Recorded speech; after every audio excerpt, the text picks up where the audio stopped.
नमस्कार. आजच्या या उत्सवासाठी उपस्थित असलेल्या आजच्या शिवजयंती उत्सवाच्या निमित्तानं किल्ले शिवनेरी उपस्थित आपल्या राज्याचे मुख्यमंत्री आदरणीय श्री देवेंद्रजी फडणवीस साहेब, उपमुख्यमंत्री श्री एकनाथजी शिंदे साहेब, सांस्कृतिक कार्यमंत्री माननीय आशिषजी शेलार साहेब, जुन्नरचे आमदार श्री शरद सोनवणेजी, माजी आमदार श्री अतुलजी बेनके, श्री रितेशजी देशमुख, विघ्नहर कारखान्याचे चेअरमन श्री सत्यशील शेरकर, शिवनेरी भूषणचे सर्व पुरस्कारार्थी, तसेच मराठा सेवा संघाचे सर्व पदाधिकारी श्री विजयजी घोगरे, श्री राजेंद्रजी कुंजीर, श्री राजेंद्रजी बुट्टे पाटील, तसेच सर्व लोकप्रतिनिधी, सर्व अधिकारी कर्मचारी वर्ग, सर्व शिवभक्त, शौर्यविषयक खेळ सादर करणारे सर्व विद्यार्थी, बालकलाकार, सर्व पत्रकार बंधू भगिनींनो, आज आपल्या सर्वांचं आराध्य दैवत, युगपुरुष, स्वराज्य संस्थापक श्री छत्रपती शिवाजी महाराजांच्या जयंतीनिमित्त या पवित्र शिवभूमीवर उपस्थित राहण्याचं भाग्य मला आज लाभलं. हा क्षण माझ्यासाठी अत्यंत महत्त्वाचा आणि अभिमानाचा आहे आणि तितकाच भावनिक सुद्धा.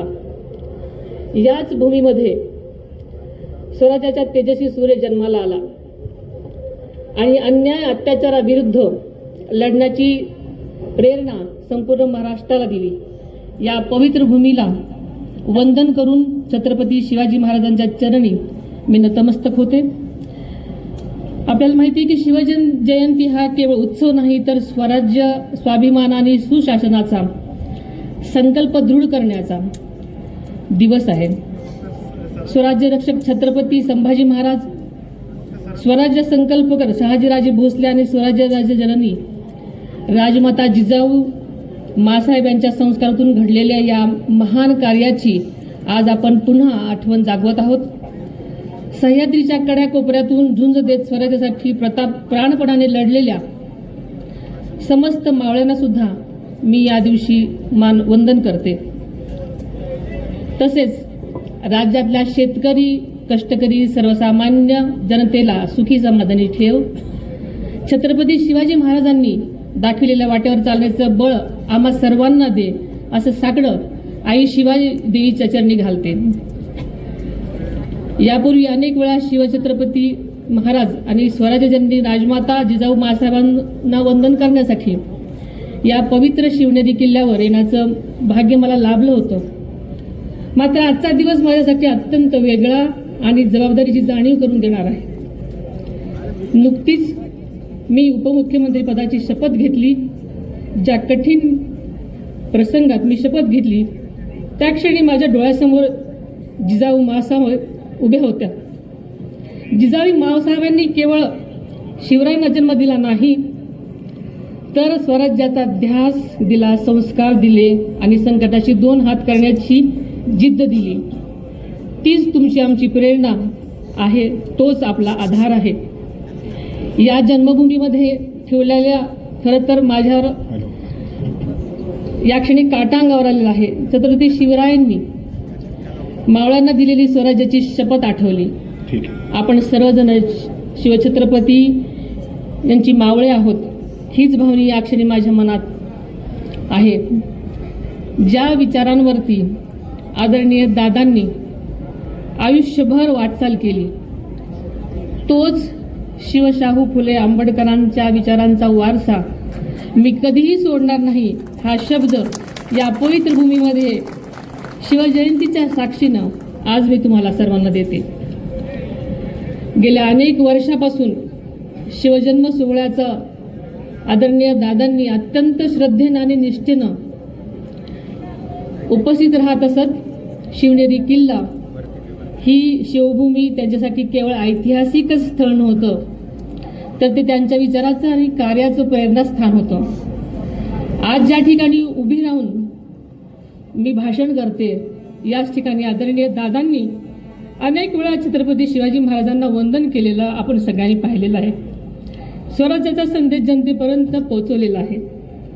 या कार्यक्रमाचे संयोजक आणि आदरणीय दादा यांच्या मधला स्नेहाचा धागा अत्यंत अतूट आणि जिव्हाळ्याचा होता हे आपल्या सगळ्यांना माहिती आहे. तोच स्नेह, तीच परंपरा आणि तो विचार आपण सर्वांनी मिळून यापुढेही तितक्याच ताकदीने आणि निष्ठेने जपायचा आहे. आदरणीय दादांना या पवित्र शिवनेरी किल्ल्याविषयी केवळ जिव्हाळाच नव्हता, तर या शिवजन्मभूमीचे सौंदर्य वाढावं, तिचा ऐतिहासिक वारसा जपला जावा आणि भावी पिढ्यांना अभिमानाने दाखवता यावा, यासाठी त्याने सातत्याने आटोकाट प्रयत्न केलेले आपल्या सर्वांच्या समोर आहेत.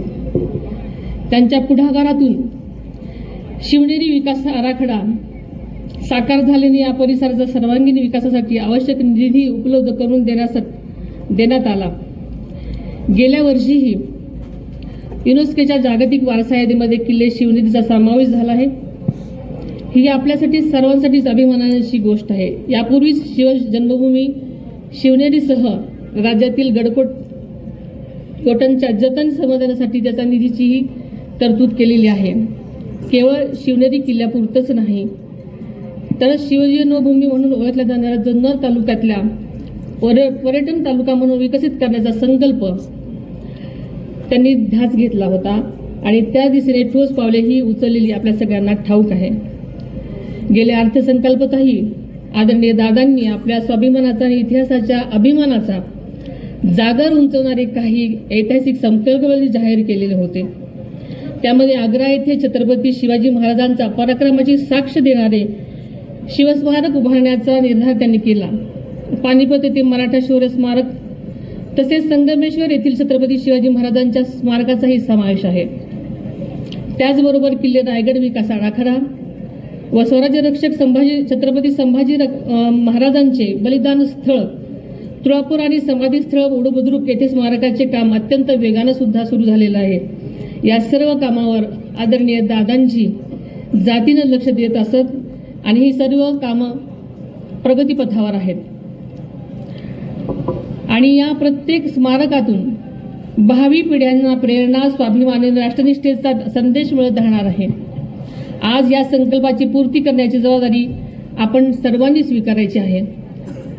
आपल्या महायुती सरकारच्या माध्यमातून राज्याचे लोकप्रिय मुख्यमंत्री आदरणीय देवेंद्रजी फडणवीस साहेब आणि उपमुख्यमंत्री आदरणीय एकनाथजी शिंदे साहेब यांच्या साथीने हा विकासाचा प्रवाह अधिक वेगाने पुढे नेण्याचा आमचा निर्धार आहे. छत्रपती शिवाजी महाराजांनी स्वराज्यातील प्रत्येक घटकाची काळजी घेण्याची शिकवण आपल्याला सर्वांना दिलेली आहे. महाराजांच्या त्याच विचारांवरती महायुती सरकार सुद्धा राज्याच्या प्रत्येक घटकांची काळजी घेत पुढे वाटचाल करत आहे. याचा आपल्या सर्वच शिवभक्तांना अभिमान आहे. महायुती सरकार छत्रपती शिवाजी महाराजांच्या रयतेच्या या संकल्पनेवर काम करत आहे. यापुढे सुद्धा महाराष्ट्राच्या सर्वांगीण विकासासाठी महायुती सरकार कटिबद्ध असेल असा मला या निमित्तानं विश्वास व्यक्त करावासा वाटतो. शिवछत्रपतीच्या स्वप्नातील सुजलाम सुफलाम न्याय आणि समृद्ध स्वराज्य घडवण्यासाठी महायुती सरकार कटिबद्ध आहे आणि त्यासाठी या कार्यासाठी आम्ही सर्व सातत्याने प्रयत्नशील राहू हा विश्वास मी आपल्या सर्वांना या शिवजन्मभूमीच्या साक्षीने व्यक्त करते.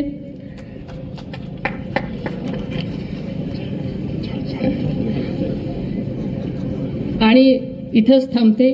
जय हिंद, जय महाराष्ट्र.